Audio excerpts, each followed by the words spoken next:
Tenemos el honor de contar con Daniel Murcia Odriozola.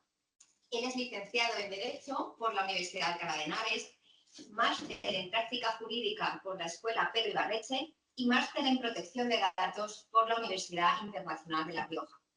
Cuenta con varias certificaciones y como experiencia ha realizado ejercicio de la abogacía desde 2015 hasta 2018 y también tiene experiencia en protección de datos como actividad docente, consultoría especializada y desempeño de las funciones de la protección de datos desde 2018 en entorno sanitario, público y principalmente privado.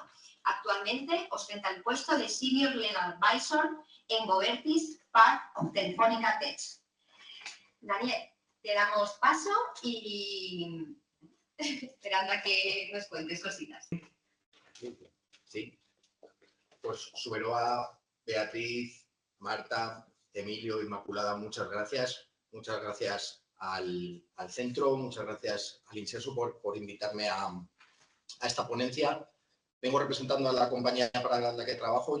Como ha dicho Suberoa, yo me llamo Daniel, me integro dentro del equipo de consultoría de Govertis.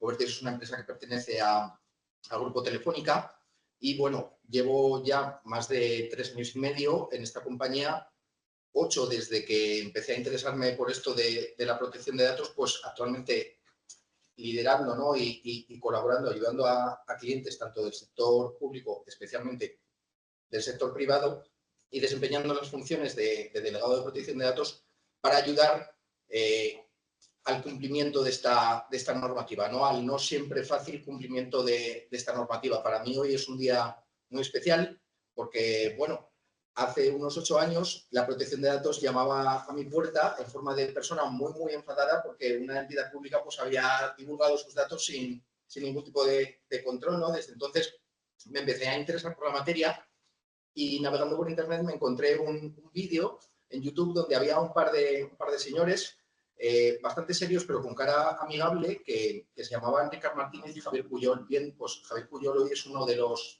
ponentes. También agradecer a Mercedes su fantástica intervención en la primera hora. Por tanto, pues me siento muy agradecido y muy honrado por estar aquí hoy con todos vosotros y vosotras. Vamos a empezar. Estábamos comentando ahora en el café, ¿no? Alguna de las cuestiones, alguna de las dudas que han salido al hilo de la intervención anterior por Mercedes, ¿no? Y bueno, evidentemente surgen dudas porque tradicionalmente en los entornos sanitarios, cuando hablamos de protección de datos, siempre hablamos de un no. No, esto no te lo voy a dar por protección de datos, no te voy a proporcionar esta información porque hay una ley de protección de datos que me impide hacerlo. Bien, yo hoy vengo a reivindicar que esto no es exactamente así. La normativa de protección de datos, bueno, adelantaros que a lo largo de mi intervención no me voy a dedicar a citar tantas leyes y tantos artículos, sino que prefiero salirme un poco de lo que es la visión estrictamente jurídica para ir a una visión un poco más transversal.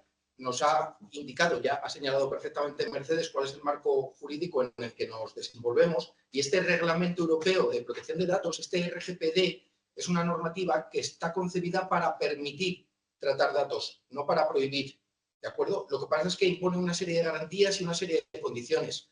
Voy a tratar de utilizar el tiempo que tengo en mi intervención para señalar algunos aspectos clave del cumplimiento de la normativa. Pero como sabéis, como ya hemos visto en la intervención anterior, no hay soluciones mágicas, no hay soluciones únicas y aquí muchas veces hablamos del caso por caso. Pero sí que es verdad que tenemos que tener en cuenta que la protección de datos es mucho más que un no, ¿vale? Es más, a mí me gusta mucho comparar esta normativa europea de protección de datos con el Big Bang. Tiene un efecto expansivo. Si hablamos, por ejemplo, de su ámbito de aplicación territorial, este reglamento de protección de datos no solo aplica a entidades que tratan datos dentro de Europa, que pertenecen a Europa o que tienen un establecimiento en Europa, sino que también aplica a entidades, da igual dónde estén, en qué parte del mundo, siempre y cuando operen en el mercado europeo o ofrezcan servicios al mercado europeo. Si hablamos de los procesos de digitalización y el estado de la digitalización en la que estamos ahora, estamos en una sociedad hiperconectada. Cada vez tenemos más interacciones digitales que personales. Los datos personales nos inundan y están por todas partes. Y veréis, la privacidad, el cumplimiento de la normativa sobre protección de datos es algo transversal. es algo transversal a las organizaciones. No estamos hablando de protección de datos, estamos hablando de protección de personas. Y las personas están en todas partes.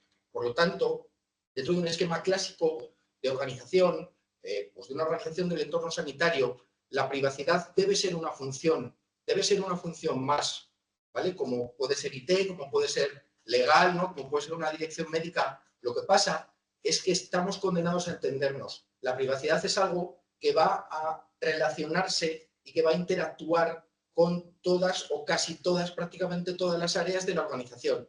Por lo tanto, esto no es cosa de uno, esto no es cosa del delegado de protección de datos o de la persona a la que se le haya asignado la tarea, ¿no? de encargarse un poco del cumplimiento de la normativa. Esto es algo que vamos a tener que hacer entre todos, ¿vale? Es más, yo lo que aconsejo siempre es tener una perspectiva multientorno, es decir, los análisis de protección de datos, tratar de dar respuestas mágicas, ¿no? O tratar de dar soluciones, se van a tener que analizar desde una perspectiva multientorno. No vamos a hablar solamente de cacharros que almacenan información, de servidores o de archivadores. No vamos a hablar de papeles ni tampoco de herramientas, software, tampoco de personas ni de procesos. Vamos a hablar de todo ello en conjunto. Por eso la recomendación es tener siempre esta perspectiva multientorno. ¿De acuerdo? ¿Qué más? Bueno, la normativa sobre protección de datos, este RGPD, este Reglamento General de Protección de Datos, es cierto que nos da unas pautas generales, ¿de acuerdo? Que es a las que yo me voy a dedicar a repasar y a revisar, pero como digo, no se trata de protección de datos personales. Más bien, yo apostaría a decir que se trata de gestión, ¿de acuerdo? Si queremos garantizar el cumplimiento de la normativa sobre protección de datos, tenemos que tener una estructura de gestión. ¿Por qué? Porque esta normativa nos da muchas claves, nos da muchos tips. Mercedes ya ha repasado algunos de ellos, pero a mí me gustaría señalarlos o quizás darles otro enfoque donde nos dice, donde nos anima a tener una buena gestión de datos, ¿no? ¿Para qué? Para garantizar una buena gestión del cumplimiento. Una buena gestión de datos puede tener un impacto positivo en la calidad asistencial. Por lo tanto, vamos a ver cuáles son esos grandes faros, cuáles son esos grandes principios o cuáles son esas grandes cosas que vamos a tener que tener en cuenta. La primera de ellas, necesitamos medios y recursos. Necesitamos un sistema que funcione, que esté vivo, bien sea bajo el Reglamento General de Protección de Datos o bien sea bajo otros marcos que son convalidables internacionalmente, como es la extensión de la ISO relativa a la seguridad de la información, que es una de sus hermanas pequeñas, la ISO 27701, que lo que propone es precisamente esto, ¿no? Cómo integrar un sistema de gestión de la privacidad. Por cierto, un anuncio. Próximamente esta hija se va a independizar porque parece ser que en futuras revisiones de la ISO 27701 se va a producir, digamos, una separación y una independencia entre la patriarca de la familia, que es la ISO 27000, seguridad de la información, y esta 701, sistema de gestión de la privacidad. En cualquier caso, los datos personales son un subconjunto de la información y la información o se maneja de forma segura o no se maneja, ¿no? Por lo tanto, también vamos a tener en cuenta y vamos a hacer alusión a cuestiones puramente técnicas, ¿no? O relacionadas con las medidas de seguridad informática. Pero vamos a ver, ¿qué cosas tiene que tener nuestro sistema de gestión de protección de datos? Bueno, aquí digamos que está descrito de una forma, pues quizás un tanto sencilla, ¿no? Pero con los mínimos básicos. En primer lugar, tenemos que tener en cuenta el contexto legal en el que nos desenvolvemos, ¿no? Obviamente, estamos hablando de que este RGPD pues, es una normativa, ¿no? Pero, por ejemplo, en entornos como el sector sanitario, bueno, sabemos que es uno de los sectores hiperregulados, ¿no? Vamos a tener que tener en cuenta todo ese abanico normativo que nos aplica al uso de la información personal en el desarrollo de la prestación de servicios sanitarios, sociosanitarios, en relación con este desempeño también de esta actividad pública, ¿no? Por lo tanto, no debemos entender a la protección de datos como una isla abandonada y si hablamos de interpretación normativa, tenemos que tener en cuenta que debemos interpretarla al hilo de otras muchas normativas. En segundo lugar, medios y recursos. Vamos a tener que decirle a la gente lo que tiene que hacer. La protección de datos no son cláusulas, no son papeles, no son leyes, no es una carpeta, no es un fichero. La protección de datos es gente haciendo cosas. Y si no hay gente haciendo cosas, el sistema fracasará. Por lo tanto, confíen en su delegado de protección de datos. Es una parte también de este sistema de gestión, pero tampoco carguémosle con toda la responsabilidad, porque entre otras cosas no tiene responsabilidad legal, pero no le carguemos con todo el peso, sino que entendamos al delegado de protección de datos no como un policía que viene a supervisarme, sino como una persona que viene a facilitarme la vida y que viene a colaborar. ¿De acuerdo? Como digo, esto es cosa de todos. Necesitamos desarrollar políticas, procedimientos, instrucciones y necesitamos explicarle a la gente cómo debe desarrollarla, ¿no? Por lo tanto, también hay que destinar medios y recursos para capacitarle a la gente, para contarle a las personas lo que tienen que hacer. Es decir, no vale con instruir a mandos intermedios o a altas direcciones si la gente que realmente tiene la responsabilidad de comunicar, de identificar un incidente relacionado con datos, no sabe nada de esto. Por lo tanto, también esa transversalidad a la hora de desplegar un sistema de gestión de privacidad. Obviamente, y bueno, aquí hemos tenido una representante de las autoridades de control, me consta que no es la única que ha tenido experiencia trabajando para la Agencia de Protección de Datos, vamos a tener que saber cómo nos relacionamos con las autoridades de control. En caso de inspección, en caso de denuncia de un particular, lo primero que tenemos que tener en cuenta es que tenemos un deber de colaboración con esta administración independiente que se encarga de garantizar y de velar por el cumplimiento de la normativa, que sí, que me puede sancionar, que me puede inspeccionar, pero también me va a dar luz, me va a dar guías, me va a dar orientaciones en este sentido y, por lo tanto, también tener en cuenta su papel, ¿no?, dentro de este sistema. Estos sistemas de gestión no estarían vivos si no se auditasen, ¿no?, si no se pusiesen a prueba y si no aprendiesen de fallos y errores, ¿no? Por lo tanto, la auditoría y la mejora continua también es un elemento clave de este sistema de gestión de privacidad que proponemos hoy. Esto no me lo he inventado yo. Vamos a ver, esta ISO 27701 desarrolla de una forma un poco más exhaustiva cómo sería un sistema de gestión basado en privacidad, ¿no? Basado en la gestión de la privacidad. Este esquema de ISO 27701 se parece en gran medida, ¿no?, tiene muchísimos puntos en común con la normativa de protección de datos, ¿no? Por lo tanto, es un estándar, la verdad, muy aconsejable para llevar a cabo estos sistemas de gestión. Pero vuelvo a repetir, e insistiré a lo largo de mi sesión, a mí me interesa el punto 4 de esta diapositiva, me interesa cómo damos soporte al sistema de gestión, qué recursos hay disponibles. Bueno, podemos hablar de recursos o podemos hablar de personas haciendo cosas, ¿no? Y sobre todo cómo vamos a capacitarlas y cómo vamos a concienciarlas. Si no, como digo, el sistema pues está condenado al fracaso.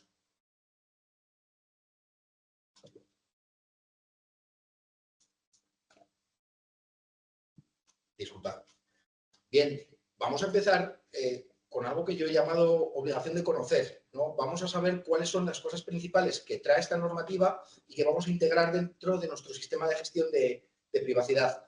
Estos principios generales que tenéis aquí, a mí me gusta compararlos con faros que nos iluminan en la inmensidad de la noche, ¿no? Son grandes principios, criterios de actuación que deben conducir a las entidades que tratan datos de carácter personal, luego les pondremos nombre, ¿no?, responsable o encargado, de momento nos referiremos a ellos como entidades que tratan, ¿no?, que manejan datos de carácter personal, pero son las siguientes. En primer lugar, este Reglamento General de Protección de Datos, esta palabra creo que no existe, pero a mí me gusta llamarle riesgocentrista, ¿no? ¿Por qué? Pues porque es una normativa que me dice que, sobre todo, guíe mis actuaciones en relación a cuáles son los riesgos para las personas.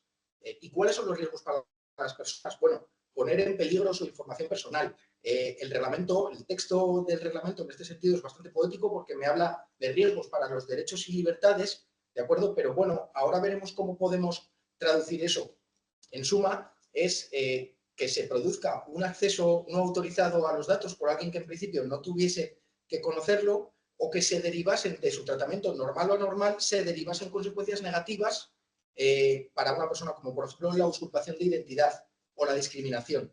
Luego vemos algún ejemplo más, ¿de acuerdo? Por otro lado, la responsabilidad proactiva. Mercedes, en su anterior intervención, ya la ha señalado. Tenemos una doble obligación con esta normativa de protección de datos. Por una parte, tenemos que ser capaces de cumplirla, tenemos que seguir todas estas principios, todas estas obligaciones que vamos a desarrollar en esta charla, pero es que también tenemos que probarlo, ¿no? Ahora mismo en el café estábamos teniendo un pequeño debate sobre si en relación a una actividad teníamos o no teníamos que pedir el consentimiento. Y yo les decía, bueno, es importante saber cuál es la base de legitimación, ahora lo veremos, pero en el fondo de lo que no te vas a librar nunca es de informar. también lo vamos a ver, y de guardar una prueba de que has informado, ¿no? Desde ese punto de vista, el consentimiento verbal pues es bastante difícil, ¿no?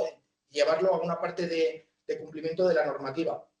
Por último, otro de nuestros grandes faros, y también voy a hacer hincapié a lo largo de mi presentación, es que, bueno, esta normativa de protección de datos nos propone tener un enfoque donde la privacidad cobra una importancia central y capital cada vez que se piensa en hacer algo nuevo. Me hablan de un principio llamado privacidad desde el diseño y por defecto, que no significa otra cosa que desde la propia concepción de una necesidad, de un servicio, de una actividad de tratamiento, ¿no? Como llamaremos ahora, debe pensarse en privacidad y debe pensarse, en primer lugar, cómo se va a cumplir esta normativa y, en segundo lugar, cómo se van a garantizar los derechos de las personas, ¿no? Siempre y cuando nos acordemos de la privacidad antes y no después, estaremos cumpliendo adecuadamente la normativa sobre protección de datos.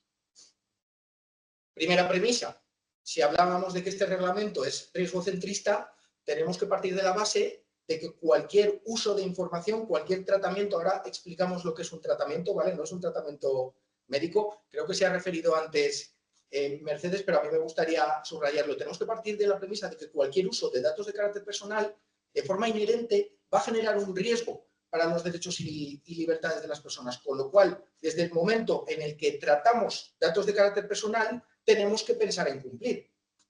Privacidad desde el diseño por defecto, ¿vale? Es todo lo mismo.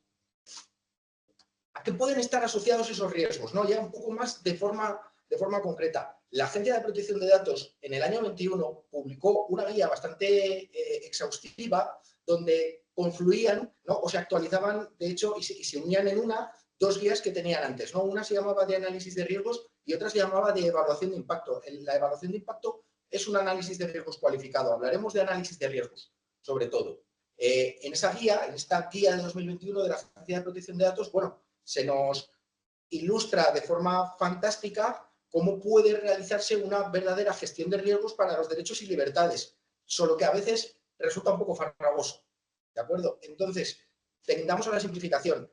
La propuesta, o una de las propuestas que os traigo yo en el día de hoy, es no perdernos en el análisis, ¿no? En no llegar a la parálisis por el análisis. Sí, es cierto que tenemos que analizar riesgos para los derechos y libertades, pero no nos perdamos en listas innumerables de riesgos, no nos perdamos en listas innumerables de tratamiento, no hagamos papel al peso, porque estaremos fracasando una vez más. Como digo, esto no se trata de gente, esto no se trata de papeles, no se trata de cláusulas, no se trata de leyes, se trata de gente haciendo cosas. Por lo tanto, un enfoque que podemos darle a estos riesgos de privacidad específicos, nos dice la Agencia de Protección de Datos, oiga, usted cuando diseña un tratamiento, cuando se pone a tratar datos, por supuesto que tiene que cumplir.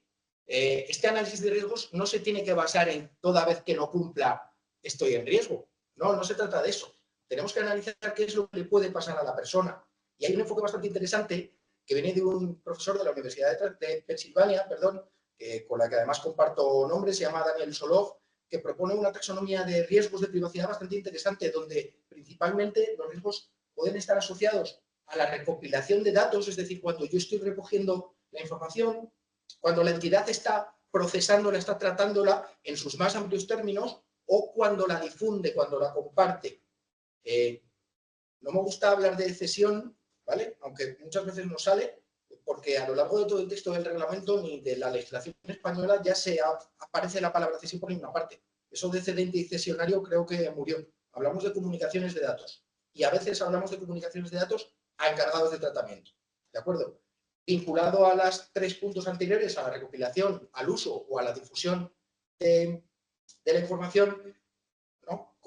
Consecuentemente, puede haber otra tipología de riesgos que se llaman de invasión, ¿no? Pero por ejemplificar algunos, podemos tener daños o perjuicios físicos, podemos, como decíamos antes, tener usurpaciones de identidad, fraude, puede que exista una pérdida de autonomía en las decisiones, puede haber consecuencias como la discriminación o como el sesgo, ¿de acuerdo? Es muy interesante, también aprovecho para comentar que, al igual que Mercedes, yo pongo a disposición del público que se ha apuntado al curso del día de hoy, mi presentación, para que podáis estudiar, si queréis, en detalle esta taxonomía de riesgos que a mí me parece bastante interesante y que creo que encaja bastante bien con ese análisis de riesgos de privacidad específicamente que tenemos que hacer con esta normativa de protección de datos. Como digo, no solo se trata de cumplir, se trata de actuar en función del riesgo que corren las personas, ¿vale? Del riesgo que para su información personal, que para su intimidad, que para su privacidad existe, como consecuencia,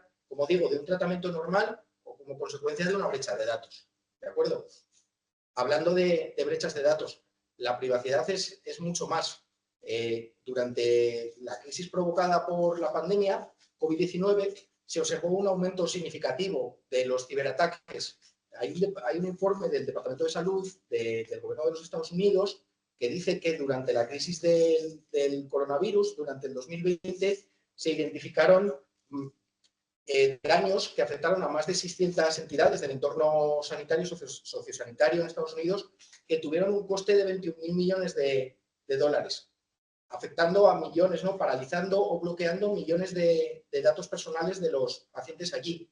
Un ejemplo más reciente y más cercano es que en marzo de 2023 el Hospital Clínic de Barcelona sufrió un ciberataque que paralizó sus sistemas, afectando a 3 centros asociados y paralizando 3.000 consultas que no revestían urgencia, ¿no? 3.000 consultas de pacientes, pero sí que paralizando algunas cirugías que eran importantes, ¿no? Incluyendo también visitas, ¿no? y tratamientos de radioterapia, obligando también a estar funcionando de forma manual varios días al hospital, ¿no? Con lo cual, ese riesgo de que exista una fuga de datos, una fuga masiva de datos, va a ser una de las cuestiones que vamos a tener que tener en cuenta cuando estamos armando, cuando estamos pensando en cómo es nuestro sistema de gestión de privacidad, ¿no? La seguridad es un elemento importante.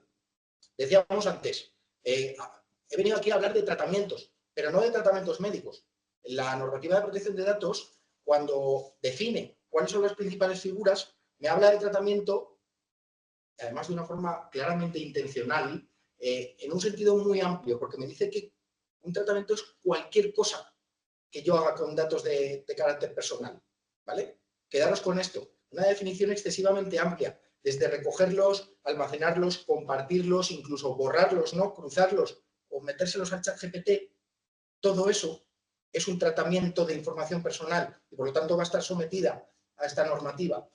Por otro lado, y nos decía Mercedes, ¿y qué es un dato personal? Voy rápido aquí, ¿eh? Un dato de carácter personal es cualquier información que se asocie de forma directa o de forma indirecta a una persona. Igual en el ejemplo, este juego de unir los puntos, es posible que por separado piezas de información no me apunten a un sujeto concreto. Pero si yo tengo unos medios razonables, ¿no? Nos decía Mercedes, para combinar esa información y adivinar e identificar a una persona física, esa información por piezas también va a ser un dato de carácter personal. Otra vez nos encontramos con una definición extremadamente amplia. Si os fijáis, aquí lo que ha hecho la normativa, lo que ha hecho el legislador es abrir mucho las puertas para que luego no llegue un tema al Tribunal Europeo de Derechos Humanos, al TJUE, y digan que, bueno, es que no aplicaba la normativa de protección de datos, es que no era un tratamiento, ¿vale? Es que no estábamos obligados a. De esta manera creo que no se librarán, ¿no? Pero una vez que tenemos en cuenta que por una parte el tratamiento es cualquier cosa que yo haga con datos personales y que dato personal es cualquier información que se pueda asociar de forma directa o indirecta a una persona, ¿por dónde empezamos? ¿Qué es lo importante? ¿Sobre qué nos vamos a fijar? Esta es mi diapositiva preferida. Disculpadme, en la versión que yo facilitaré a las personas que lo pidan, pues la tipología estará bien porque creo que ha bailado alguna fuente, pero bueno, esta diapositiva lleva acompañándome mucho tiempo y siempre digo lo mismo, esto es lo más importante que yo podré contar de aquí. La finalidad lo es todo. Para hacer estos análisis de protección de datos, el principio de todo es que si por una parte tengo tratamiento, cualquier cosa que yo haga con datos personales, y por otro lado tengo dato personal, cualquier información relativa a una persona, lo que me va a ayudar a caminar recto, lo que va a enderezar unas hipotéticas vías de tren, ¿no? Que podrían producir un descarrilamiento, es la finalidad, es el propósito. Veréis, yo llevo ya unos cuantos años dedicándome a ser consultor y a los clientes con los que más trabajo ya me conocen y ya lo saben. Esos no me preguntan, no me mandan preguntas tipo, Dani, ¿podemos hacer esto?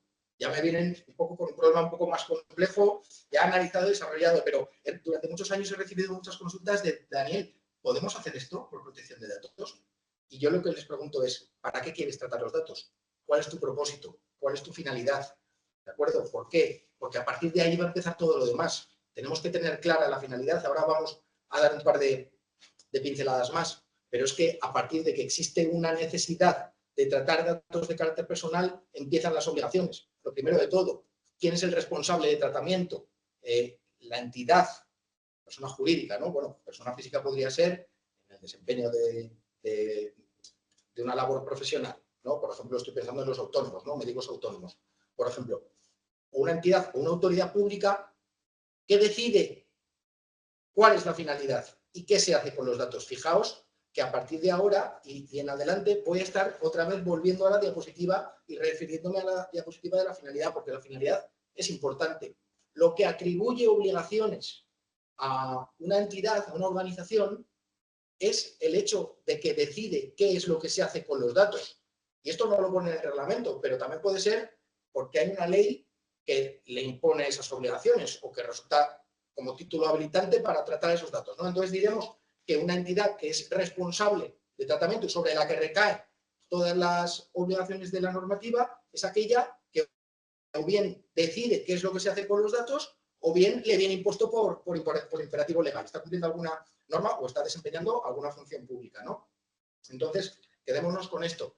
¿Cuál es la otra figura que se puede ostentar en materia de protección de datos? Bueno, pues si no soy el responsable, lo que soy es el encargado. El encargado siempre va a ser una entidad, bueno, lo primero comentar que el encargo de tratamiento está asociado al fenómeno de la subcontratación.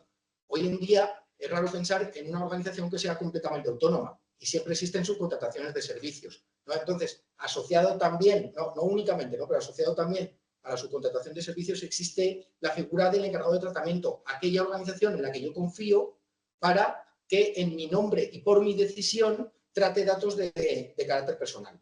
¿De acuerdo? Aquí un par de cuestiones importantes. Por un lado, el responsable, el que decidía sobre los fines y medios de tratamiento, va a tener la obligación de diligencia, tanto a la hora de elegir como durante el desarrollo del servicio. ¿Diligencia de qué? Bueno, pues de irse con alguien que también cumpla con la normativa de protección de datos. Es decir, hay una obligación de suscribir un contrato que además está regulado por la normativa, donde se incluyan una serie de cuestiones y se aterrice cómo se va a cumplir con la normativa. Este deber de diligencia de los responsables a la hora de elegir a sus encargados significa que yo solamente puedo compartir datos con un encargado al que contrate en el caso en el que me demuestre y pueda probar que también cumple con la normativa. ¿De acuerdo? Entonces, esta cuestión importante, luego nos vamos a referir. Veis ahí que al final hay una pregunta de ¿dónde están los datos? ¿Dónde están mis datos? Esto es una cuestión muy relevante que clarificar cuando hablamos de subcontratación, cuando hablamos de encargados de tratamiento. Muy bien. Ahora que ya hemos repasado cuáles son las principales figuras, ¿no? ¿Qué es un tratamiento? ¿Qué es un dato de carácter personal? ¿Quién es el responsable? ¿Quién es el encargado de tratamiento? Empecemos la casa por los cimientos. Tenemos que saber qué es lo que tenemos debajo de la mesa. Mi propuesta para este sistema de gestión de la privacidad parte de empezar de cero. Es decir, tenemos que saber qué hacemos con los datos, tenemos que saber cuál es la finalidad. Y no hay un lugar mejor, no hay un sistema mejor y no hay un proceso mejor para saber cuál es la finalidad que hacer esto que pone ahí, que es el RAT, el Registro de Actividades de Tratamiento. Me había prometido no citar ningún artículo, pero aquí casi que no puedo, ¿no? El artículo 30 del Reglamento General de Protección de Datos es de los pocos donde claramente se ve cuál es la obligación, ¿no? Y cómo atenderla. Impone tanto a entidades que actúan como responsable de tratamiento, a entidades que actúan como encargado de tratamiento, a saber qué es lo que hacen con datos, a saber qué es lo que tienen debajo del asiento, a saber cuál es la finalidad, a saber con quién comparten los datos, a saber hasta dónde llegan los datos, ¿no? También a saber por qué pueden tratar los datos, ¿no? Pero también el qué y del para quién, ¿no? O sea, y el de quién, ¿no? También nos dicen que sepamos de qué categorías de interesados, ¿no? De qué categorías de afectados de datos estamos tratando Y también qué tipo de información. Esto es clave, ¿no? El contexto lo es todo, pienso yo. Entonces, una vez de que una organización ha definido qué es lo que tiene debajo del asiento, puede ir hacia adelante. Pero esto es un ejercicio que yo recomiendo y que además no debe ser un ejercicio único, no debe ser un ejercicio de un día, ¿no? Hay muchísimas organizaciones que con la llegada, con la puesta en aplicación del reglamento, en 2018 se pusieron a hacer esto, ¿no? Oye, ¿qué tenemos que hacer para cumplir con esta nueva normativa de protección de datos? Bien, pues veréis, tenéis que empezar por el RAP, tenéis que empezar por el registro de actividades de tratamiento, porque antes comunicábamos ficheros a un registro público que estaba en la Agencia de Protección de Datos y con eso estábamos ya bastante tranquilos, pero ahora no. Ahora esta normativa de protección de datos nos impone un deber de responsabilidad proactiva, también llamado el deber del Juan Palomo, ¿no? Donde tenemos esta obligación de conocer, tenemos esta obligación de saber qué es lo que tenemos bajo del asiento y tenemos la obligación también de mantener, porque si nos vamos al texto de ese artículo que he citado, prometo no citar muchos artículos más, el verbo que utiliza exactamente la ley es que el responsable o el encargado mantendrán un registro de actividades de tratamiento. Por lo tanto, como digo, esto no se trata de una flor de un día, esto no se trata de un papel que hacemos en un proceso de implantación de la normativa, con el que hacemos un par de reuniones con las áreas y acordamos, ¿no?, tener un documentito en el que más o menos tenemos escrito lo que hacemos. No. Esto no funciona así. Este registro de actividades de tratamiento es un proceso y es un proceso vivo.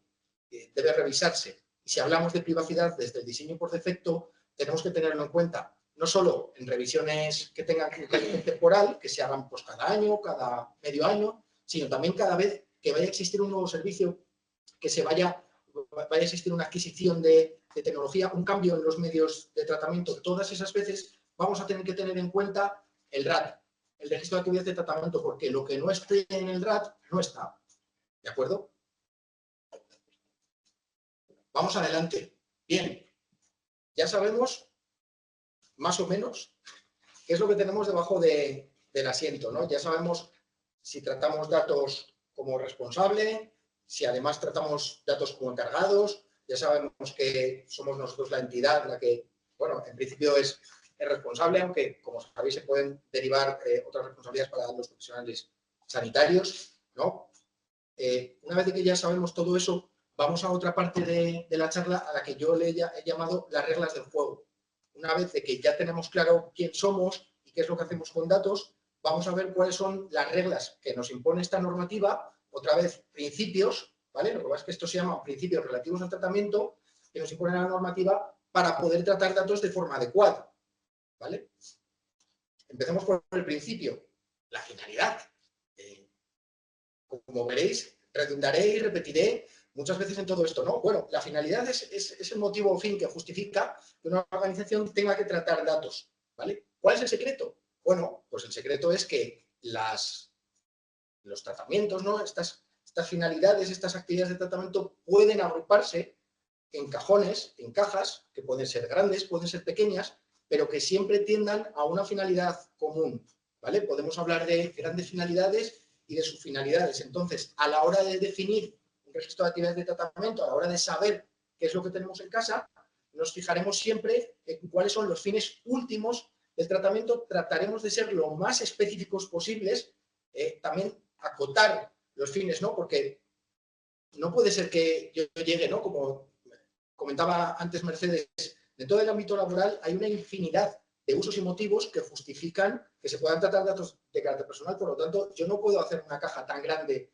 a la que le llame gestión de personas, porque ahí me voy a perder, ¿de acuerdo? Necesito ser más específico, necesito tener en cuenta cuáles son esos fines últimos del tratamiento y tener en cuenta si hay fines accesorios, ¿vale?, que me van a permitir llegar a un sitio, pero siempre tener en cuenta a la hora de definir con suficiente precisión y con suficiente especificación cuáles son esos fines últimos del tratamiento, porque si no, no hacemos nada. Segunda parte, los datos personales tienen que ser adecuados, tienen que ser pertinentes. ¿A qué? A la finalidad. Si os dais cuenta, todos estos principios relativos al tratamiento, no quiero extenderme mucho en cada uno de ellos, porque Mercedes ya nos ha estado explicando fantásticamente. Todos estos principios relativos al tratamiento pivotan en base a la finalidad. Siempre estamos fijándonos en la finalidad. Aquí os he puesto una persona midiéndose la barriga porque está a dieta. estamos a dieta de datos.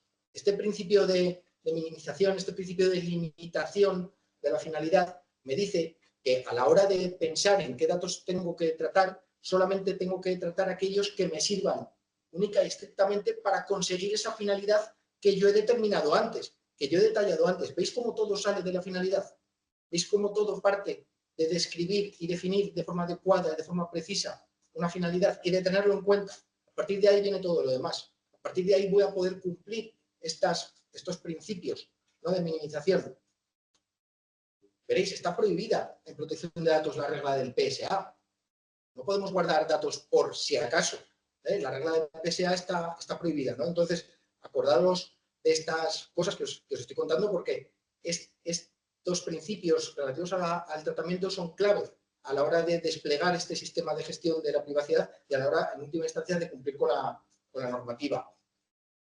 Otro gran reto que tienen estos principios relativos al tratamiento es que nos pide la normativa que el responsable o el encargado adopte medidas razonables para que se rectifiquen los datos inexactos, o para completar aquellos que sean incompletos, ¿de acuerdo?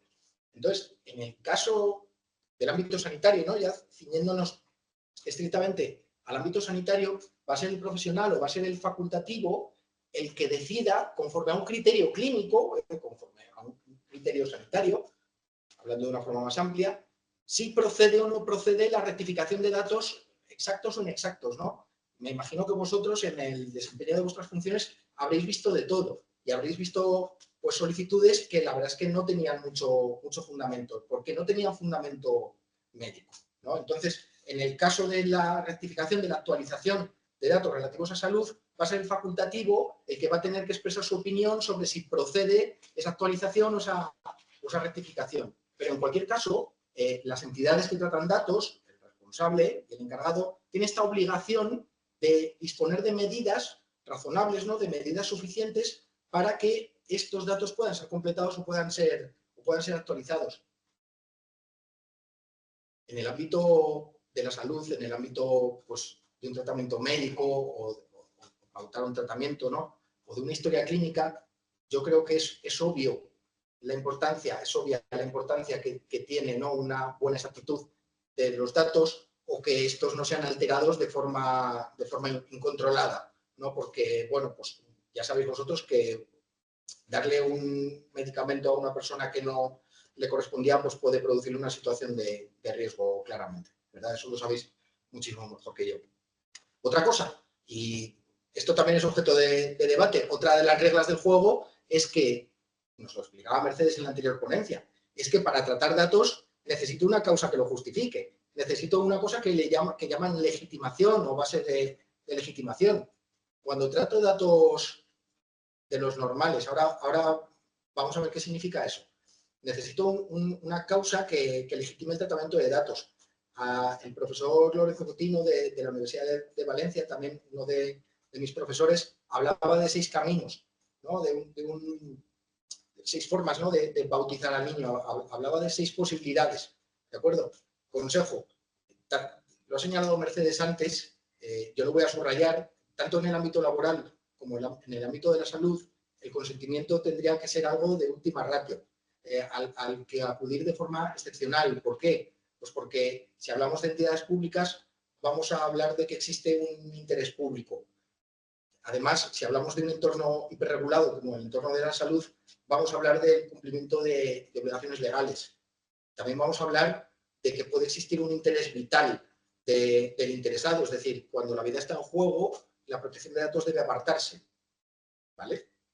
Y en algunos casos es posible que exista una relación cliente, ¿no?, entidad paciente-cliente, ¿vale?, en cuyo caso también podremos tratar datos basándonos en el contrato de servicios que tenemos con este paciente. Por lo tanto, clave, tengo que saber la finalidad y tengo que saber en qué voy a basar esa finalidad, en qué base de legitimación voy a basar esta finalidad.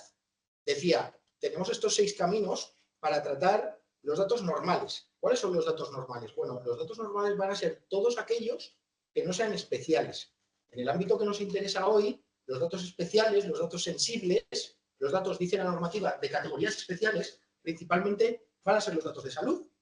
Va a ser cualquier información, otra vez nos vamos a definiciones amplias, va a ser cualquier información relativa al estado de la salud pasada, presente o futura de una persona, ¿no? Incluyéndose también los datos biométricos, los datos que me identifican sin lugar a duda, ¿no? Incluso con lo que desbloqueo yo mi móvil, ¿no? Con la huella o con la lectura del iris, y también los datos genéticos, ¿no? Los datos genéticos se incluyen dentro de esta categoría de datos, ¿no? Aquí una noticia. Con carácter general, la normativa de protección de datos prohíbe expresamente el uso de datos sensibles. Y entonces quedan, bueno, en el derecho siempre hay excepciones, ¿no? Y en el ámbito sanitario estamos de enhorabuena, entre comillas, por así decirlo, porque efectivamente la normativa nos indica, nos señala una serie de situaciones en las cuales, por supuesto, nosotros, entidad del entorno sanitario, ¿no? O sociosanitario, vamos a tener habilitación, vamos a poder manejar esos datos de salud, ¿no? Sino de que aquí veis, dice, fines de medicina preventiva, diagnóstico médico, prestación de asistencia sanitaria o tratamiento de tipo sanitario o social, gestión de sistemas y servicios de asistencia de tipo sanitario o social, cuando el tratamiento es realizado pues, por un profesional sujeto a ese deber de secreto profesional. Dice también que podremos tratar datos de salud, datos especiales, para asegurar un alto nivel de calidad y seguridad en la asistencia sanitaria, ¿no? Y también de los medicamentos y de los productos sanitarios. Con toda esta amalgama de casuísticas vamos a poder encajar todas nuestras finalidades, todos nuestros tratamientos que tienen que ver con tratar datos de salud. Por lo tanto, debemos estar tranquilos en cierto modo.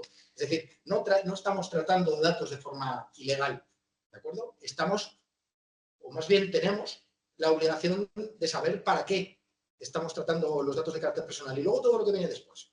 Y en qué base, ¿no? Con qué artículo o con qué medidas, ¿vale? Pero el principio, como digo y subrayo, soy muy pesado con esto, es la finalidad. ¿Por qué? Porque hablábamos de que el ámbito sanitario pues es un ámbito hiperregulado. Aquí tenéis un listado de leyes del ámbito de la salud. No sé si están todas, no lo sé. Igual alguien más experto me lo puede confirmar. Pero tenemos un conjunto de leyes que nos permiten, incluso que nos obligan, a tratar datos de carácter personal, que también nos imponen una serie de deberes de confidencialidad, de secreto, ¿no? Ahora lo veremos. Pero no debemos tener miedo en tratar datos de carácter personal, puesto que esa causa que permite tratarlos por ley está ahí, la tenemos, ¿de acuerdo? Otra de las reglas del juego, capital, vital, diría yo. Esto es la madre del cordero de la protección de datos. Si yo, usuario de un servicio público de salud, titular de mis propios datos, una entidad va a manejar mis datos de carácter personal, lo mínimo es que me lo cuente. Existe un deber de transparencia, existe un deber de información que recae sobre el responsable de tratamiento para cualquier finalidad, para cualquier uso de datos de carácter personal de las personas que vaya a hacer, ¿vale? Por eso siempre hablamos de, bueno, pues de cosas que nos firman, ¿no? Que, como hemos estado comentando antes en el café, puede ser un consentimiento informado o puede ser una información de protección de datos, ¿de acuerdo? Pero tenemos la obligación de informar, tenemos la obligación de probar que hemos informado, ¿de acuerdo? Acordaos de ese deber de responsabilidad proactiva. No se trata solo de cumplir, se trata de cumplir y de poder evidenciar y de poder demostrar que cumplí. Por lo tanto, el despliegue de textos informativos en formularios, en la digitalización de formularios, en cartelería, ¿vale? A la hora de, no sé, justo antes del descanso, por megafonía, hemos escuchado el nombre de una persona a la que se llamaba, ¿no? A esto. Bueno, pues también los datos personales se nos pueden colar por ahí. Tenemos una obligación principal, ¿no? Yo diría vital, dentro del cumplimiento de esta normativa, de informar, de ser transparentes. Por lo tanto, una buena definición de la finalidad va a tener un impacto directo en cómo informamos, cómo de transparentes somos a la hora de informar, ¿vale? Más cosas, un clásico, y además me ha encantado una de las preguntas que hemos tenido antes. Uno de los grandes, iba a decir talones de Aquiles, ¿no? Prefiero utilizar la expresión talón de Aquiles de la protección de datos y también en el ámbito sanitario, quizás también en el público, es esta obligación que tiene la normativa de delimitar y definir ¿durante cuánto tiempo me voy a quedar los datos? Y me ha encantado una de las respuestas de Mercedes, del anterior ponente, a estas preguntas, porque efectivamente tenemos que basarnos en un criterio de necesidad. Tenemos que basarnos en un criterio de, oye, yo definí la finalidad y sé que quiero tratar datos. Bueno, otra cosa que puedo saber es durante cuánto tiempo los necesito, ¿vale? Ahí, ¿cuáles van a ser las cosas en las que fijarse? Las cuestiones en las que nos vamos a fijar para definir estos plazos de conservación van a ser criterios legales, criterios que tienen que ver con los plazos de prescripción de acciones, con el tiempo durante el cual se van a poder depurar responsabilidades, tanto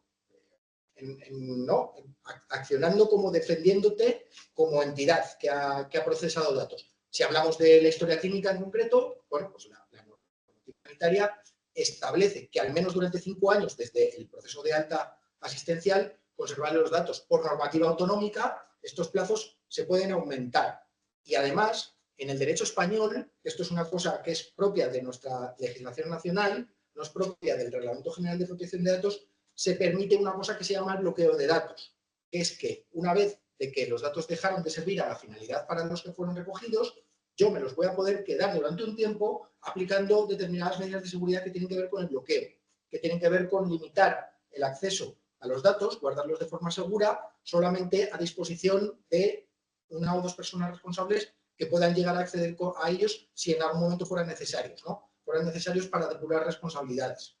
Pero, como digo, esto de borrar datos es prácticamente algo impensable hoy en día. Me explico, me estoy poniendo un poco catastrofista, pero yo pensaba que con esto de la digitalización, cuando fuéramos cada vez más de un modelo de almacenamiento en armarios, en ficheros, a un modelo más de almacenamiento en nube, en digital, el tema de los plazos de conservación pues desaparecería, ¿no? Porque podríamos establecer alguna configuración, pero veo que no, observo que no. Antes, cuando solamente almacenábamos información en ficheros en papel, los plazos de conservación nos los marcaba el espacio que teníamos en los armarios, ¿no? Una vez que se nos acababa el espacio en almacén, en archivo, decíamos, bueno, tendremos que tirar los expedientes más viejos, o no. Pero en cualquier caso, sí que me gustaría señalar que esto es un gran talón de Aquiles en esta normativa de protección de datos y que, francamente, responsables encargados encuentran dificultades serias a la hora de llevar a la práctica, de llevar a la realidad este borrado de datos, esta supresión de datos, o por lo menos la determinación de ese plazo, ¿no? Y tener una política al respecto. Entonces, un poco recogiendo las palabras de Mercedes y también enganchándolas con el mensaje que yo os traigo hoy aquí. Esto sin medios no va a ningún lado, ¿no? Por lo tanto, vamos a tener que hacer esa reflexión junto con nuestro delegado de protección de datos, ¿no? Vamos a tener que sentarnos una tarde a decir, oye, vamos a definir estos plazos y vamos a definir una estrategia. Y después de definir una estrategia, vamos a ver con qué medios y con qué recursos la llevamos a cabo. Porque veréis, yo me he encontrado con bastantes organizaciones del sector salud, en este caso estoy pensando en privadas, que tienen montañas y montañas y montañas de ficheros y que todos los años, cuando hacen la auditoría de protección de datos, les sale como no conformidad este tema relacionado con la obligación de determinar los plazos de conservación. Y es que muchas veces nos hemos sentado y hemos hecho ese ejercicio de decir, a ver, vamos a ver qué tratamientos tenéis, vamos a ver cómo es ese ciclo de vida, ¿no? del dato de carácter personal, cómo gestionáis los datos y a partir de cuándo ya no son necesarios, para poder aplicar criterios legales, para poder aplicar plazos y para poder aplicar una estrategia. Oye, pues mira, de este año para atrás los vamos a borrar. Lo que nos encontramos es que una vez de que hemos tomado todas esas decisiones, no hay nadie que los vaya a borrar. A veces piensan en contratar becarios o en contratar gente en prácticas para que se tire durante un tiempo pues destruyendo expedientes. Otras veces se decide contratar una empresa destructora, pero lo cierto es que en raras ocasiones esto llega. Por lo cual, desde aquí, una vez más, reivindicar, ¿no? Y hacer hincapié de que esta normativa de protección de datos, sí con el esfuerzo de todos, pero también con medios y con recursos. ¿De acuerdo? Otra gran obligación, ¿no? Otro gran principio, y esto a todas las personas que hoy llevan una bata blanca, ¿no? Pues ya les viene de su formación, ya les viene de la universidad. Yo aquí os he puesto el juramento hipocrático, pero bueno, en realidad este deber de secreto profesional, digamos que se une, se vincula de forma irremediable también a un deber de confidencialidad que trae la normativa de protección de datos, ¿no? Como decíamos, los datos personales son un subconjunto de la información y la información hoy en día se tiene que tratar de forma segura. Tenemos que garantizar al menos 3 cosas, creo que luego alguna más, ¿vale? Pero en esta diapositiva, por lo menos refiriéndonos específicamente a seguridad de la información, tenemos que garantizar el CID, el CID, tenemos que garantizar la confidencialidad, la integridad y la disponibilidad. Tenemos que garantizar que los datos no son accedidos de forma no autorizada por un tercero que no tuviese autorización, que no se nos filtran los datos de carácter personal. También tenemos que asegurar que los datos permanecen íntegros, es decir, que no se modifican sin autorización.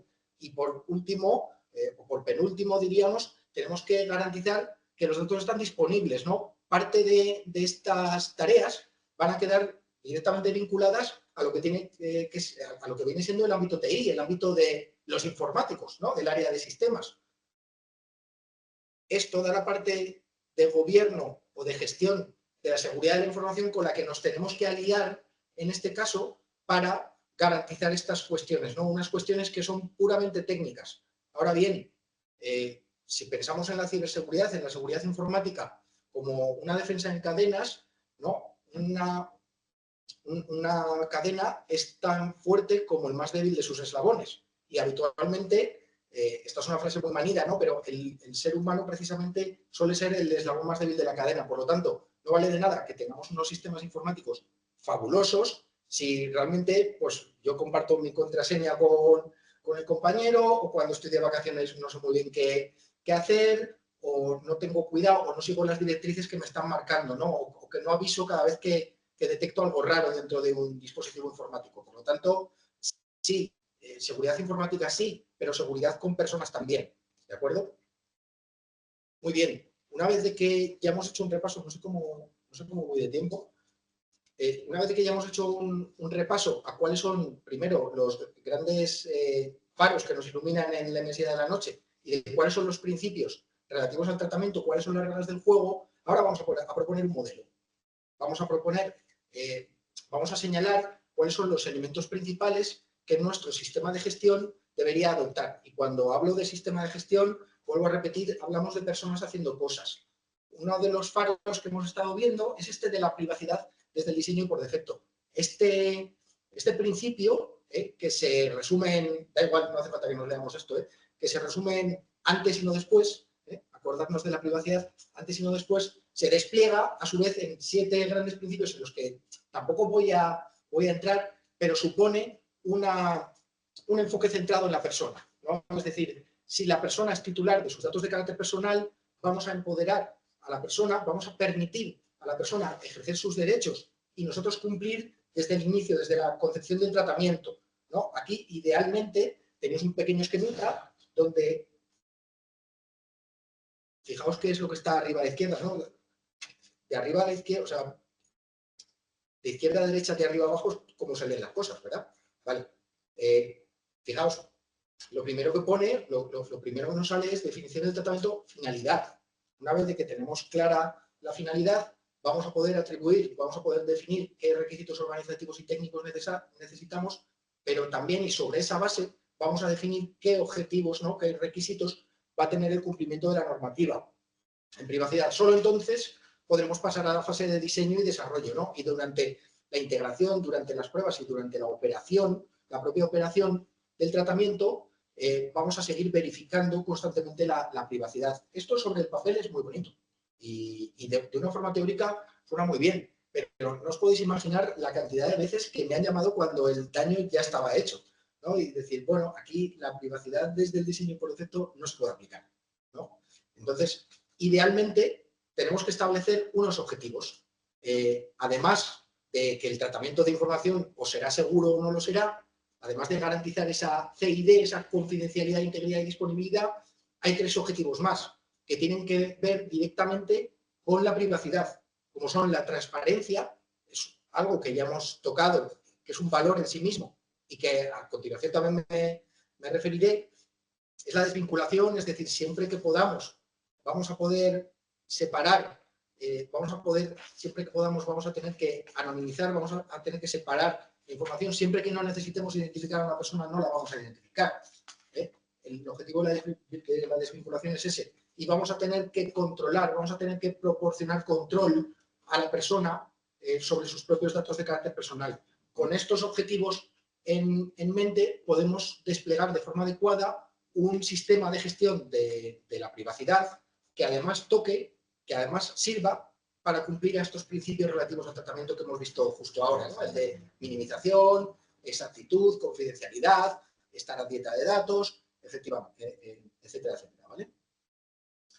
Primer consejo, primera cuestión importante de nuestro modelo, confíe en su DPD.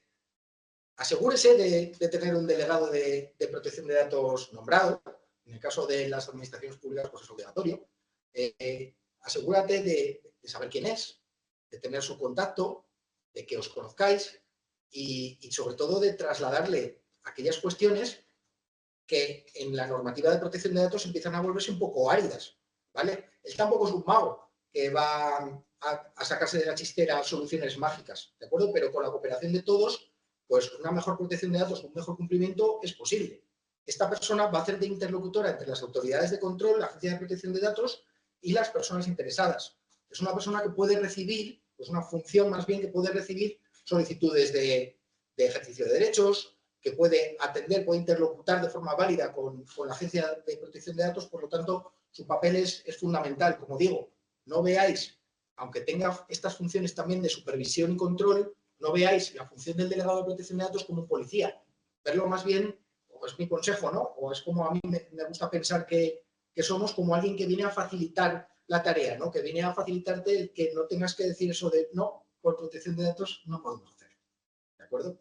Ese es el papel en el que yo pienso, ¿no? Que creo que debe adoptar el delegado de protección de datos, al cual se le exige una serie de requisitos. Poco menos que es Superman o Superwoman, ¿no? Porque es una persona que tiene que tener conocimiento del sector, tiene que tener conocimiento de la organización, ¿no? Tiene que tener un contexto muy interesante de cuál es el contexto, ¿no? De cuál es la realidad en la que se desenvuelve una organización. Ya sabéis que el delegado de protección de datos puede ser alguien interno de la organización o se puede subcontratar el servicio. Yo actúo como delegado de protección de datos externo para muchos de mis clientes y muchas veces tengo que hacer un esfuerzo real, ya no solo por conocer el sector en el que me encuentro, ¿no? Y saber todas las leyes que me pueden aplicar, sino para también conocer la propia organización, los propios contrapesos y cómo funciona realmente la organización. Por lo tanto, en empresas, ¿no? En clientes en los que ya llevo unos cuantos años, me encuentro cada vez más cómodo porque ya voy conociendo a la gente, ya voy conociendo las áreas, ya voy conociendo el departamento y tengo un conocimiento más profundo, ¿no? de la organización. Eso me va a ayudar a estar involucrado con todas las áreas. Necesito que me conozcan. Si soy delegado de protección de datos, no puedo ser una figura que está ahí escrita o apuntada en una autoridad de control, en un organismo. No puedo ser una dirección de correo electrónico. Tengo que ser alguien al que se le conozca, ¿de acuerdo? Es importante. También es importante que esté accesible. Es decir, ya no solo que me conozcas, sino que puedas acudir a mí, que me puedas enviar un correo o que me puedas citar para tener una reunión conmigo, para consultarme, ¿no? Y que se cuente conmigo como delegado de protección de datos. ¿Por qué? Pues porque también el apoyo de la dirección en estos sistemas de gestión es vital, es crucial. Al principio de la charla hemos dicho que esto sin medios y sin recursos está condenado al fracaso, también sin el apoyo de la dirección. Y el delegado de protección de datos idealmente tendría que ser capaz de reportar al cuadro directivo posibles riesgos o problemas que pueda haber en función del cumplimiento de la normativa, ¿no? Sobre todo trasladar situaciones que pueden ser riesgosas para la organización y para lo que significa el cumplimiento. Otro consejo, evaluemos riesgos. Tenemos esta obligación, este riesgocentrismo, ¿no? De tener en cuenta ya no solo qué es lo que hacemos con los datos, sino saber qué consecuencias negativas pueden producirse a raíz de que nos tratemos o a raíz de que tengamos un ciberincidente. Con lo cual, deberemos hacer estos análisis de riesgos. Ahí a la izquierda os he puesto un listado, bueno, que se trata de materias en los que, además de analizar estos riesgos, vamos a tener que hacer un análisis cualificado al que la normativa llama evaluación de impacto. Si pensamos en términos de hamburguesas, yo siempre he pensado que la evaluación de impacto es esa hamburguesa completa, que tiene doble de carne, bacon, huevo, lechuga, es decir, es el análisis definitivo en protección de datos. ¿De acuerdo? El RAD, estos primeros análisis preliminares, son otros análisis de riesgo, son otras hamburguesas que quizás no lleven tantos ingredientes, pero la evaluación de impacto sí lo es. Y va a haber en algunas ocasiones en las que vamos a tener que afinar tanto el bisturí, ¿vale? A eso le llamaremos evaluación de impacto. Pero la gestión de riesgos y el análisis de riesgos es algo que va a estar presente a lo largo de todo nuestro cumplimiento. Sí, cuando haya una nueva iniciativa, cuando haya un nuevo servicio, cuando se vaya a cambiar de, no sé, de proveedor de sistema de historia clínica digital, cuando vayamos a cambiar los servidores. Sí, en todas esas ocasiones vamos a tener que analizar riesgos, pero no son las únicas. Veremos, vamos a ver cómo hay otras ocasiones en las que también vamos a tener ese análisis de riesgos por delante y vamos a tener que hacer esa evaluación sobre qué es lo malo que le puede pasar a una persona como consecuencia de que tratamos sus datos, ¿vale? Entonces, otro gran consejo, evalúa riesgos. Ten en cuenta constantemente los riesgos.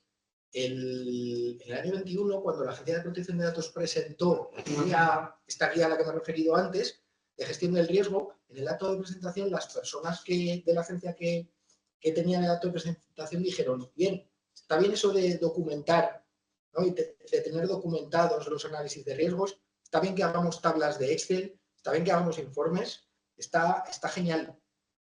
Pero el enfoque orientado al riesgo y la gestión del riesgo tiene que ser algo que tiene que estar en nuestro día a día. Tiene que ser una forma de actuar, no solamente un documento, no solamente un papel, ¿no? Y a mí esa expresión me encantó, la hice mía y llevo pensando, ¿no?, que tiene sentido durante todo este tiempo. Otro consejo, informa. Tenemos esa obligación de transparencia. En teoría ya sé cuál es mi finalidad, tengo definido los tratamientos, sé cuáles son los flujos de datos, conozco los circuitos. Después de todo eso, voy a tener que asegurarme de que estoy desplegando adecuadamente este deber de información, de que cuando recojo información soy capaz de explicar para qué se están utilizando los datos, con quién los voy a comunicar. He hecho ese ejercicio de ver quiénes son mis destinatarios, qué categorías de destinatarios tengo, etcétera, etcétera, etcétera. Dice ahí, y esto es texto del reglamento también, la forma de informarse es de forma clara, de forma sencilla y de fácil acceso. También hay una cosa que se llama la adaptación del lenguaje, ¿no? Estamos pensando en menores de edad, ahí el reglamento de protección de datos hace una referencia muy clara, pero en este caso a mí me da por pensar en el daño cerebral.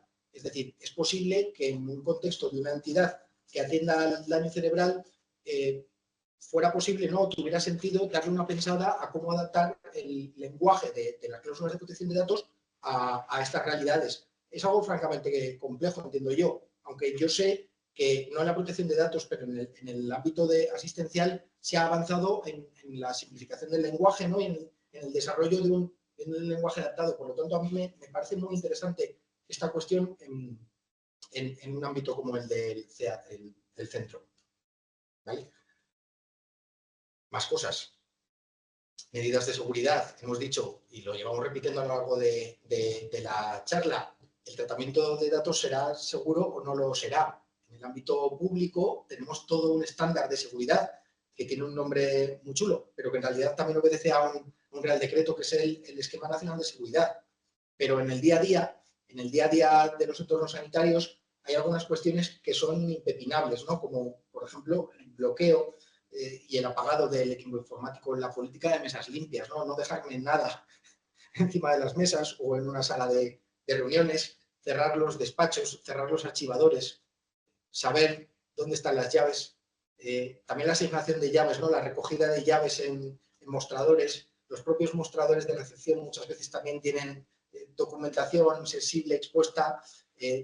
Francamente, para el tema de la protección de datos, a mí no me gustaría estar en el pellejo de una persona que trabaja en una recepción, ¿no?, de un centro sanitario, porque por allí pasa de todo, ¿no? Hay muchísimos perfiles y muchas casuísticas que pueden darse, y seguro que también son muchas dudas las que pueden surgirle a esta persona cuando dicen, oye, me llamaron por teléfono, ¿puedo pasarle con el paciente? ¿Puedo revelar información sobre el estado de salud de una persona? ¿Tengo algún protocolo? ¿Tengo algún tipo de protocolo? ¿Tengo algún tipo de directriz? ¿Tengo algún tipo de instrucción? ¿Alguien me ha dicho lo que tengo que hacer? ¿No? Por todo eso venimos hoy a reivindicar esta necesidad de conocer, esta necesidad de un sistema de gestión de la privacidad, ¿no? Entonces, medida principal de seguridad no es una medida técnica, no es un cortafuegos, un firewall perimetral, un EDR o cualquiera de esas palabras, ¿no?, que utilizan los informáticos. La mayor medida de seguridad es la formación a las personas.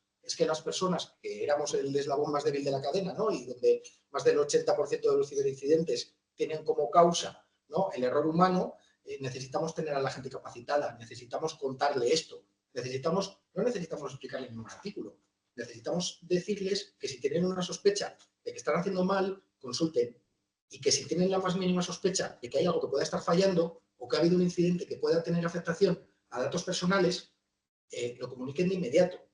Y para ello lo que tenemos que tener es un protocolo. Tenemos que tener un protocolo de respuestas. Aquí la Agencia de Protección de Datos también tiene unas guías fantásticas que ha ido actualizando, donde se nos cuenta el ABC de lo que son la gestión de incidentes, ¿no? Pero sobre todo un procedimiento claro, un procedimiento informado, un procedimiento en el que se haya formado a las personas, y dos cosas. La primera, tendremos que tener una actividad que se centre en contener el incidente, y luego otra actividad va a ser un análisis de riesgos. Vuelvo otra vez a decir, no, aquí tenemos varios análisis de riesgos. Cuando tenemos un incidente que afecta a datos de carácter personal, tenemos que hacer un análisis sobre cuáles son las consecuencias negativas que puede tener esa brecha, ese incidente de datos. ¿Por qué? Porque existe una obligación, y aquí además el tiempo juega en nuestra contra. Existe una obligación de comunicar a la autoridad de control, a la Agencia Española de Protección de Datos o a otras autoridades, en caso en el que hablemos de un tratamiento, de elementos transfronterizos o internacionales, pero también podemos llegar a tener la obligación de comunicarlo a los afectados, ¿no? Entonces, ese análisis de riesgos, donde el tiempo juega en nuestra contra, en teoría tenemos 72 horas desde que somos conscientes del alcance del incidente para hacer esta notificación a la autoridad de control. Es imprescindible tener a la gente formada, tener implicación, ¿no?, contar con la implicación de las áreas que se han visto involucradas y ponernos la capa, ¿no?, el sombrero y la lupa de investigador, porque vamos a tener que recoger mucha información para tener que tomar decisiones rápidas, ¿no? Entonces, bueno, esto conforme a... Aquí tenéis un pequeño gráfico donde nos explica que cuanto mejor estemos preparados, mejor y más rápido podremos ser capaces de mitigar el riesgo, ¿no? Entonces, bueno, este es otro elemento, esta es otra cuestión que yo creo que es vital, ¿no?, dentro de esta normativa de protección de datos. Tenemos que estar preparados. Una frase muy repetida y muy manida, ¿no?, que dicen muchísimos expertos en ciberseguridad a lo largo de todo el mundo, es que existen dos tipos de entidades: las que ya han sido atacadas y las que van a ser atacadas. Por lo tanto, tenemos que tener en cuenta que esta seguridad informática al 100% no existe, que es posible que haya el error humano, y deberíamos estar preparados para poder colaborar en esta cadena rápida, ¿vale?, para poder atajar estos problemas y poder tomar esta decisión, ayudar, pues, a nuestro delegado de protección de datos o a nuestras personas que dirigen y gestionan nuestro sistema de gestión de privacidad. Como veis, no les he llamado ni responsables ni cargados, porque responsables y cargados son las entidades, ¿vale?, a tomar esta decisión, ¿no?, a hacer este análisis y a saber si nos toca ir a la Agencia de Protección de Datos a contarles que hemos tenido un problema, ¿no? Una cosa más, los ciberincidentes, estos incidentes relacionados con afectación a datos personales, puede que haga que nos pongan colorados. Es decir, las consecuencias de un incidente pueden dejar en evidencia la falta de medidas, la falta de diligencia, la falta de privacidad desde el diseño por defecto. Por lo tanto, privacidad desde el diseño por defecto antes y no después. De esa manera podremos evidenciar y podemos probar que, aunque hemos tenido un incidente, adoptamos todas o casi todas las medidas que estaban en nuestra mano, pues, para contenerlo, para reducir sus efectos, etc. ¿Vale? Otro consejo, ¿no?, otro elemento, atiende derechos. Una de las cosas que nos señalaba Mercedes en ese gráfico que nos ha puesto con ruedas, es que un elemento principal de la protección de datos es que, en el fondo, la protección de datos es efectivamente un derecho. En realidad son varios. Tenemos un poder de disposición sobre nuestros datos de carácter personal, tenemos derecho a que nos informen, pero también a pedir una copia de nuestros datos de carácter personal, a que se actualicen o se modifiquen si son inexactos o incompletos, a cancelarlos si es que se puede. Luego, digamos que eso va en una ponencia aparte, ¿no? Pero Y este derecho de acceso en el ámbito sanitario se vincula íntimamente, ¿no?, con ese derecho de acceso a la historia clínica que la legislación sanitaria regula, ¿no? Es el profesional sanitario el que tiene, ¿no?, que facilitar ese derecho de acceso, ¿no? Obviamente estamos sometidos a un deber de confidencialidad en este acceso y sabéis, ¿no?, que no debe perjudicar el derecho o la confidencialidad de terceras personas. ¿Cuál es el criterio aquí? Bueno, la verdad es que yo estuve tratando de leer, ¿no?, y repasar aquellas resoluciones de la agencia o aquellas sentencias que me parecían más relevantes y tampoco os creáis que llegué a muchas conclusiones, pero algunas sí. Y es que siempre que tú estés actuando en el desempeño de tus funciones, no debes tener que preocuparte. Es decir, aquí me dice, el personal administrativo sí, el personal administrativo puede acceder a información sanitaria, sí, pero únicamente de forma limitada y únicamente en el ejercicio de sus funciones. Es decir, donde hemos visto al Supremo condenando ha sido cuando teníamos a una persona que accedió a la historia clínica sin justificación para cotillear, o cuando teníamos a una persona fallecida en una clínica que era archifamosa, y donde vimos miles de accesos por cientos de profesionales sanitarios a la historia clínica. En ese caso estaremos haciendo mal. Siempre y cuando no nos excedamos de nuestras funciones, estaremos actuando de forma adecuada. Ahora bien, es mucho mejor que nos hayan comunicado nuestras funciones, es mucho mejor que tengamos por escrito, ¿no?, y que nos digan qué es lo que podemos y qué es lo que no podemos hacer. Y desde ese punto de vista a mí me gustaría reivindicar, ¿no?, el hecho de que existan procedimientos, el hecho de que esos procedimientos se comuniquen, se entrenen, se capaciten, ¿de acuerdo? Vuelvo a decir, esto es una cosa de todos. Me voy acelerando porque no sé cómo voy de tiempo, Sueroa. ¿Sí? Venga, vamos a terminar rápido. Casi penúltimo de los consejos, o último de los consejos, conoce a tus encargados, ¿vale? Hemos partido del supuesto en el que somos una organización del ámbito de la salud que trata como responsable, ¿no?, y por cumplimiento de obligaciones legales del ámbito sanitario, datos de pacientes, datos de usuarios de sistemas de salud, pero por otro lado voy a tener, debido al fenómeno de la subcontratación, pues diversas entidades con las que voy a compartir datos, ¿no?, o entidades que a las que voy a poner a disposición datos de carácter personal.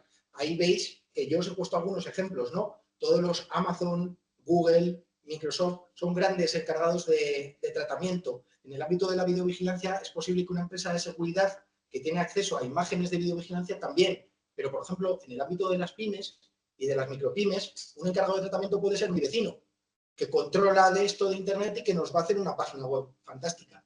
Por lo tanto, lo que me gustaría aquí comentar, a través de este pequeño chascarrillo, es que el tema de los encargados de tratamiento es un tema bastante complejo, porque es bastante difícil ir donde estos grandes gigantes tecnológicos, Mark Zuckerberg, Steve Jobs o quien sea, ¿no?, y pedirles que me firmen un contrato del artículo 28 de un reglamento europeo. Lo que vamos a tener aquí habitualmente van a ser cláusulas de adhesión, ¿no? Van a ser contratos de adhesión, van a ser condiciones que van a ser lentejas, ¿no? O las aceptas o te fastidias, ¿no? O no tienes servicios. Desde ese punto de vista es importante la labor de las autoridades de control europeas, tanto a nivel nacional como también a nivel europeo. Estoy hablando del supervisor y del Comité Europeo de Protección de Datos, que poco a poco van impulsando y van apretando las tuercas a estos grandes gigantes tecnológicos para que vayan adaptando su operar, ¿no?, su operación con datos a esta normativa de protección de datos. ¿Por qué es relevante esto? Porque, bueno, tenemos que tener un contrato con Facebook, con Meta, con Google o con Microsoft o con Amazon. Tenemos que tener un contrato. Y en ese contrato deben regularse determinadas cuestiones, principalmente cuáles son las medidas de seguridad y principalmente, pausa dramática, cuál es la finalidad. Vuelvo a repetir otra vez, las instrucciones que dé el responsable al encargado deberían plasmarse en un contrato de encargado del tratamiento. Por lo tanto, de ahí la importancia, y es sobre lo que llevo hablando durante todo este tiempo, de ahí la importancia de determinar con mucho detalle cuál es la finalidad del tratamiento. Otra cuestión bastante compleja, y aquí creo que ya nos vamos a perder, y voy a terminar mi charla, es, bueno, también comentar, ¿no?, en el ámbito de la contratación pública, cuando la contratación implique el acceso a datos por parte de una de una entidad, ¿no? de la entidad contratante, el adjudicatario va a ser encargado de tratamiento también. Me lo está diciendo la ley de contratos del sector público. Pero es que además al adjudicatario se le va a pedir que previo al tratamiento y por escrito, previo al servicio y por escrito, manifieste dónde están ubicados los servidores y desde dónde se piensa prestar el servicio. Es más, también se le pide que ponga de manifiesto si está previsto subcontratar los servidores o algunos servicios asociados y en qué países están las organizaciones a los que subcontratan. Esto me vuelve a enganchar otra vez con el tema de los encargados de tratamiento, de los grandes proveedores IT y de una de las obligaciones que tenemos aquí, que es el hecho de la subcontratación y de las transferencias internacionales de datos. Ha aclarado el Comité Europeo de Protección de Datos, no sin esfuerzo, vamos a decirlo así, que toda vez que exista una divulgación por transmisión o una puesta a disposición de información, es decir, no hace falta que yo envíe un correo fuera de Europa, ¿no? Sino que toda vez que un servicio, un proveedor que esté fuera del espacio económico europeo sea capaz de acceder a datos de carácter personal de los europeos, va a existir una transferencia internacional de datos. Y es necesario saber, llegar a saber dónde están mis datos de carácter personal. Y aquí viene cuando la matan. Porque es que dice el Comité Europeo también, el Comité Europeo de Protección de Datos también, que también para las transferencias ulteriores, para los que no estáis tan acostumbrados al lenguaje jurídico, que yo lo tuve que buscar, ulterior es posterior. ¿Vale? ¿Eso qué significa? Eso significa que aunque yo vaya a contratar con Microsoft ya saben de esto, ya saben algo de esto de la protección de datos y han situado una filial en Irlanda, aunque yo contrate con Microsoft Irlanda, es cierto que Microsoft me está diciendo que Microsoft Irlanda va a compartir mis datos con Microsoft Estados Unidos y con todas las filiales de Microsoft a lo largo del globo y con un montón de terceros prestadores a Microsoft a lo largo de todo el mundo. Con lo cual, de aquí la pregunta, ¿dónde están mis datos? En teoría, es obligación del responsable saber todo esto, conocer cuáles son sus transferencias. ¿Por qué? Pues porque, bueno, va a tener que evaluar una vez más, ¿no? Va a tener que hacer, y ya con esto termino, un análisis de riesgos sobre cuál es el nivel de protección que ofrece el país de destino. Es decir, no hay ningún problema en hacer una transferencia de datos a Francia o a Alemania, porque, bueno, son países que están dentro del paraguas de este reglamento europeo, ¿no? Hay algunos países donde la Comisión Europea ha decidido que, bueno, que tampoco hay mayores problemas a medias con que se envíen datos, ¿no? Hay acuerdos de transferencia. El de Estados Unidos, por lo que sea, se rompe y se vuelve a hacer cada 2 o 3 años de media. Y hay otros países donde el legislador nos impone a nosotros, y esto es curioso, la obligación de analizar cuál es el nivel legislativo, cuál es el nivel de protección que ofrece un país en relación con si existen leyes de privacidad, si hay accesos por parte de las autoridades, si las autoridades que acceden son independientes, si las autoridades de protección son independientes, qué derechos tienen los titulares de datos, habeas datas, etcétera, etcétera, etcétera, ¿no? Entonces, lo dicho y para terminar, es importante destinar medios y recursos a tener un sistema de gestión de la privacidad que se fije en cuál es el propósito, cuál es el uso que se le pretende dar a los datos de carácter personal y que constantemente y en diferentes contextos, como habéis visto, analice el riesgo. Eso es todo. Muchísimas gracias. A partir de aquí quedo a vuestra disposición para preguntas.